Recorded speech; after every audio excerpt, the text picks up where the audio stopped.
Welcome to College Admissions Toolbox, giving you the edge you need to get into the colleges of your dreams. With your host, Steve Schwartz. That's me. Today we're talking with Ryan Chan and Vishnu Hari. How are you guys doing today?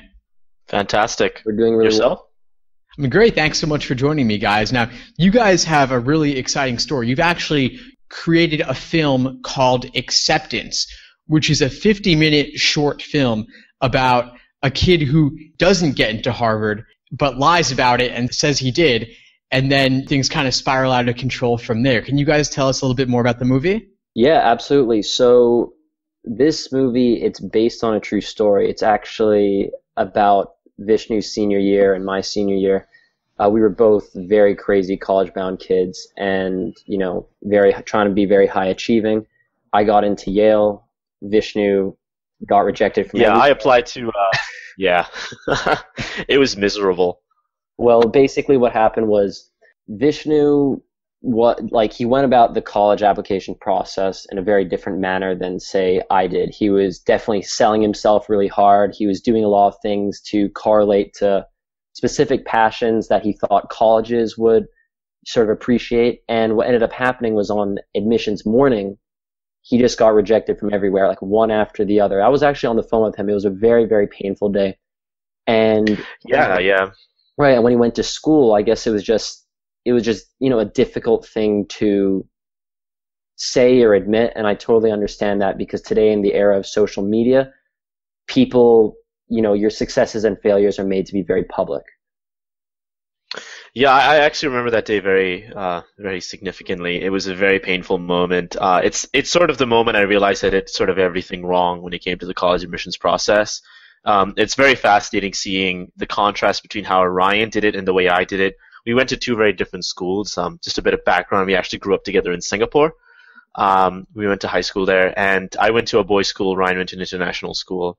And in a sense, I guess his school better equipped him to go to the American universities. My school was more of a British school, so a lot of the kids went to, the British universities, Cambridge, Oxford, Manchester, UCL and stuff. So I was kind of on my own when it came to figuring out how the entire college admissions process worked for the American universities. And it was only a little too late when I realized I went about it in a completely wrong way. And a lot of inspiration from what actually happened between Ryan and myself that year. So Vishnu, basically Ryan said that you kind of sold yourself too hard. Maybe you were a little bit too pushy in your application or too salesy? My college essay, it was very manufactured, and it was very clear. I sort of manufactured it to evoke a certain emotion in the reader. And I think, when you're 18 or 17, whatever, you think you're the best salesman in the world. You think no one sees through what you're trying to do. But they do. It's very clear that you're trying to just fake something to gain a certain response from an audience. And it came through in my essay. My essay was about a trip I had in India where I was with my cousin and we rode on the top of a train. But I wrote it in a very whimsical. I don't really remember it, to be very honest with you. I remember it very, very clearly. Yeah, you want to say a little bit? I actually don't remember it as much. I think I blocked it out of my memory. The thing that really pops out to me is you had an image of the train snaking through India, like a blue snake or something like that. But I think the part of it that was a little ridiculous was you were sort of turning it into an action movie of sorts. Like you were jumping from train to train. Yeah, it was like I had a Slumdog Millionaire. Yeah, and then after it's you always you said that you set the Guinness Book of Record for the largest Bollywood dance in the world. That's actually true, by the way. My school still holds that. That's actually a surprising fact of it. My school, ACS, wow. No joke, in 2010 organized the largest Bollywood dance. And the Guinness Book of World Records actually wrote it down. It beat the Slumdog Millionaire. Right, and you took credit for it. And I took credit for it. But that was one of those things that you put in to sort of boost yourself. And I think it came through. It came through that it was just entirely manufactured to evoke something. And I think that's part of the reason why I guess I got rejected, among many others. Let me say this. Vishnu is the type of person who should get into an Ivy League school. In terms of just, I've known him for a long time. He's one of the smartest people I know. He is a absolutely phenomenal writer. And this is the kind of sad thing about college admissions. It's very, very superficial. Honestly, it's almost like trying to hit on girls in a bar. You give like the wrong impression within that first 5 seconds, like the game's over. And that's kind of how admissions officers are. You know, they take a glance at your application. If you rub them the wrong way, you get put into, yeah, you're out. And it doesn't. And the thing is, good grades and a fantastic CV and great SAT scores, they just qualify you to be considered. That next step is just, you know, there's a bunch of different theories out there, I'm sure, about what gets you in past that next step, but it's not just good grades and a good essay or just like how do you say it, Ryan? It's not just it's the whole package, right, in a sense. And the problem with that is that students try to really consciously package themselves, I think. Well, of course. So, I mean, you have your grades, you have your SAT scores, but there are plenty of students with the top grades and SAT scores. It's going to be some of those other soft factors, like, you know, how you write your essay, what you write it about. Maybe setting a Guinness World Record is the sort of thing that sounds great, that you could use to set yourself apart, but obviously you don't want to come across as bragging, right? Right. And yeah, and the problem is I came across as a huge braggart. It was very obvious. And Ryan, how did you handle things? I mean, you guys have kind of contrasted yourselves as, Vishnu did it wrong, Ryan did it right. So Ryan, could you talk a little bit about, what you did with your application that you think led you to ultimately get into Yale? Yeah, sure. So here's the thing. When my parents got divorced when I was in like 6th grade, I moved to the States for a bit. Originally, and I was born and raised in Singapore, went to an international school, moved to the States, definitely fell behind because I went to a public school in New York. It wasn't very academically rigorous. I was also very severely dyslexic growing up as a kid. So I was always in all the stupid classes. I was in like the red group. You know how you have like the red group, the yellow group, and the green group? The green group being for the accelerated kids. So when I finally went back to Singapore and I came in as a freshman, I was so behind. I was in Algebra 1 as a 9th grader. And I remember the textbook, it was this bright red textbook. And I remember the Singapore American school where I went, it was a highly competitive high school. A lot of very, very ambitious kids who were very, very smart, who were like playing varsity tennis, going to these like Stanford summer camps and everything like that. So I remember my freshman year, I walk into my Western Civ class and there was this kid. His name's actually Chris. And Chris was a very, very high achieving student. I remember when I sat down, I took out my textbook. He saw the Algebra 1 textbook and he just looked at me and he was like, "You're in Algebra 1?" And then I remember like it just embarrassed me to my core. And so I decided that year that like, you know what, like I'm tired of having this label on myself that I'm somehow like not smart enough. And I worked really, really hard, accelerated through a bunch of classes. And so you could say I came from a very humble beginning. And so I didn't have any of the kind of bravado that I would say Vishnu, who is always in like naturally gifted programs, that in a way almost like helped me, because I came to it with a humility, but at the same time, like I was fairly strategic. I was the co-secretary general of like one of the biggest MUN conferences in Asia. I did a lot of things that were sort of like definitely branded in that way. But most of all, I think I had a very deep love for filmmaking and film, and that was something that I could not possibly lie about. And I think that's what came through. So it sounds like you demonstrated some vulnerability that, could connect, that allowed the reader to connect with you a little bit. Absolutely, absolutely. And there's the one piece of advice I have for anybody applying to college. You have to be vulnerable. And I think the same thing applies to what good movies are. Good movies are movies where the protagonist is vulnerable, where you can actually get a sense into who that person is. Obviously, I've read some college essays where kids are like, "Oh, well, I got to be honest, right?" And they talk about like selling alcohol and how that makes them an entrepreneur. That's not what you want to do. What you do want to do is look within yourself. Think about what is it that you want to change? What is it that you felt you struggled with? If you write about that in a very honest way, it makes the page sing. Oh, absolutely. No, I couldn't agree more. Nobody likes someone who presents themselves as being absolutely 100% perfect. And you can write about a failure you've experienced or a mistake that you've made and how you've learned from it and how you've grown and changed over time. I'd say two words: tension and conflict. Good applicants need their applications need to have some kind of tension.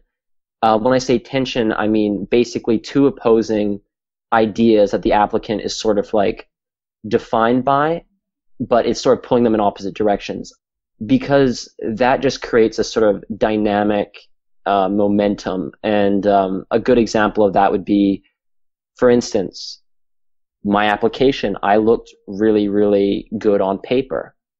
But if you looked to my freshman year of high school, I was in the very basic, slow classes. So when an admissions officer looks at that improvement, there is that tension, there is that sort of growth, and that makes you stand out. So the idea is that you do not have to be perfect from the get-go. Matter of fact, change is more impressive than being sort of a natural. Do you know what I mean?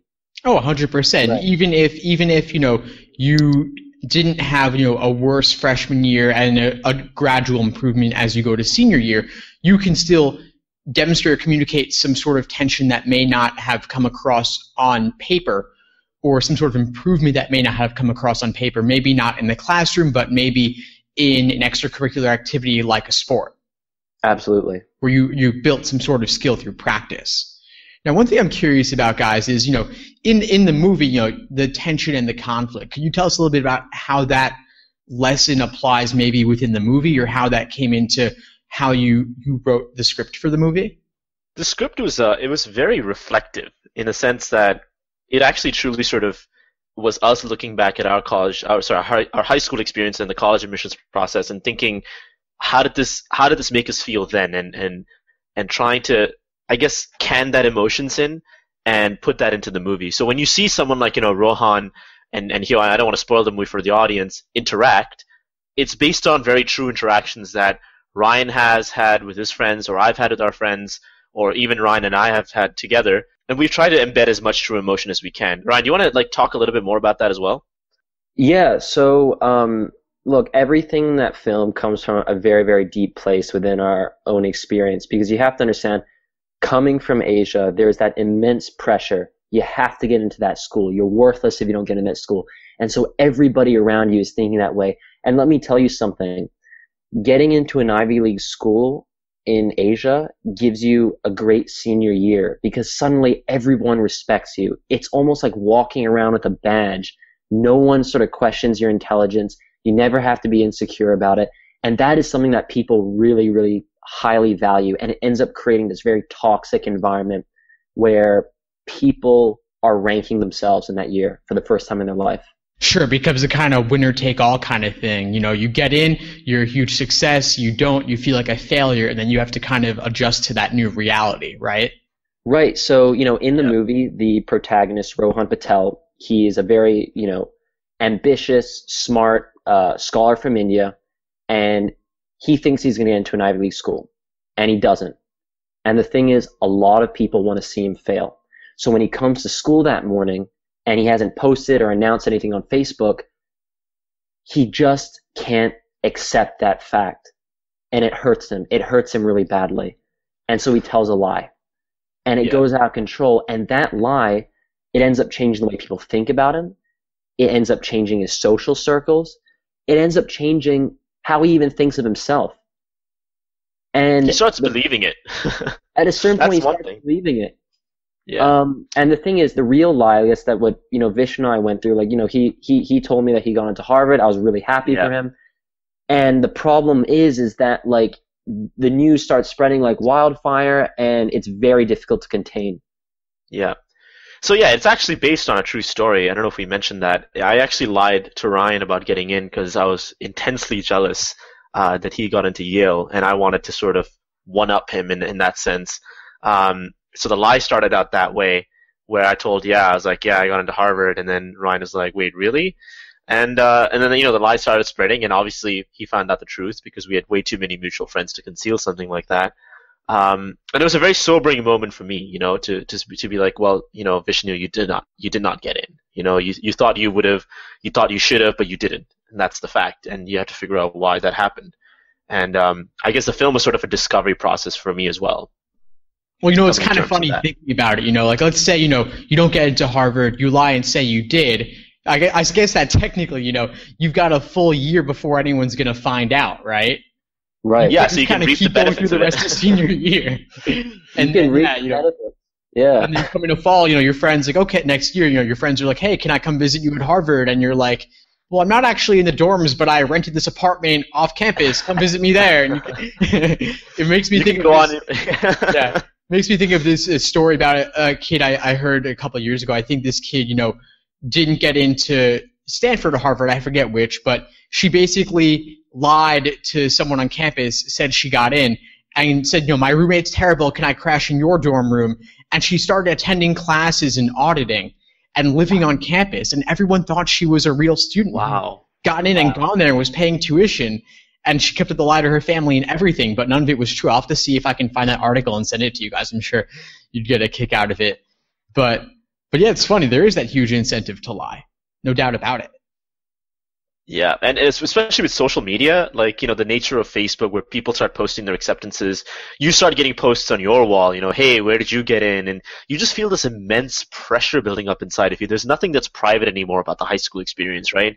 You're around your friends all the time, you're liking each other's posts, you're seeing other people celebrate, and you want to be a part of that celebration. And it just sort of taps into that instinct to be like, okay, this is my group and I want to show them that I belong here, so you end up lying.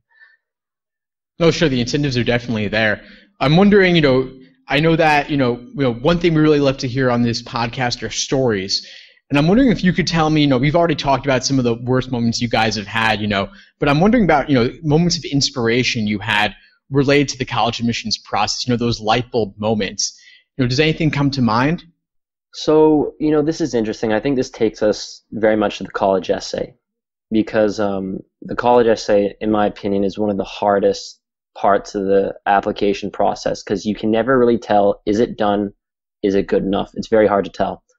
I was really struggling with my essay, and I remember coming, because we read essays out in like AP Lit and English class and stuff like that, and I just remember my essay wasn't flying, it wasn't good, and it was actually the night before that I wrote probably the best college essay that I could, and it really came from the heart. It was about my relationship with certain members of my family. I have a very, very complicated, very complicated family background.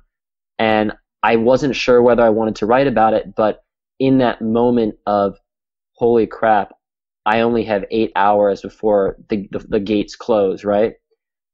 I just wrote it and turned it in. And the reason why it worked was because it was just entirely true. So, and I have to say, it's one of the best essays I've ever read. I just want to jump in here and say that very honestly. Like, I still remember reading it and going, wow, that's an essay. It is one of the most honest and most well-written college essays I have ever read. And it's incredible. Vish, I'm wondering for you, I know that you said that you kind of demonstrate too much bravado, too much presenting yourself as being kind of perfect in your essay. If you could go back now and do it differently, how might have you approached it? I would have spoken about something a lot more honest. Something that I was actually feeling that time was a lack of belonging in Singapore, just a lack of belonging in my friends group. I was very different from most of my peers. Instead, I think that's one part of the reason why I overcompensated in the essay and made myself seem a certain way when in reality I was a very sort of awkward, very socially awkward kid. I sort of, in the essay and in the application, painted myself to be a very confident, very cocksure kid. And I guess the one thing I would have done differently is, do what Ryan said, write from the heart. Write about something that really matters to you. So that's what I would have done. Sure. And I also had a very different background from all of the kids in my school. I went to a very elite boys' school, and I came from a very sort of, I would pretty much say like middle class to poor family. So I never felt in place in that school. Never felt like I belonged in any sort of sense in those 6 years I had in that boys' school. And I would have written about that most probably, but that time I was too insecure to be able to actually reveal that.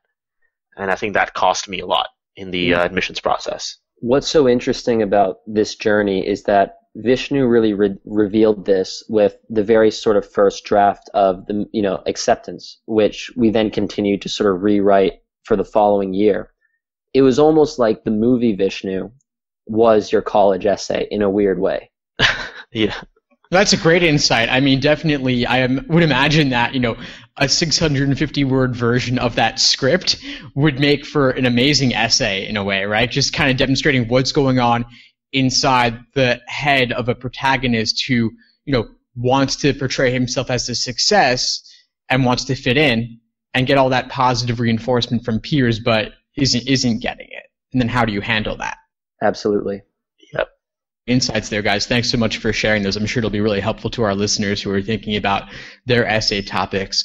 I want to shift gears now, move into my favorite part of the interview, which is the lightning round. I'm going to ask you guys some rapid-fire questions. You give me some rapid-fire responses. Are you ready? Yep. Great. What's your number one piece of advice for the college admissions process? I would say, and I think Ryan would disagree with me on this, is to be radically honest in the college admissions process. Portray who you are, and if they like it, they will let you in, and you'll have a better time in that university as a result of that. I don't disagree with that. I think you do want to be honest. I wouldn't say you want to be radically honest. I mean, radically honest it's like, as I said, talking about selling cigarettes to other high schoolers. That's radically honest. You don't want to do that.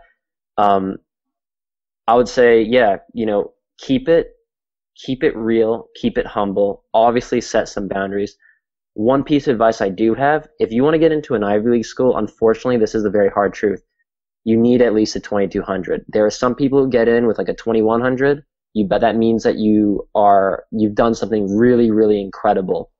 Like you're one of the best organists in the country or things like that. But I would say that SAT is very important. If your goal is to get in, definitely get that checked off the list.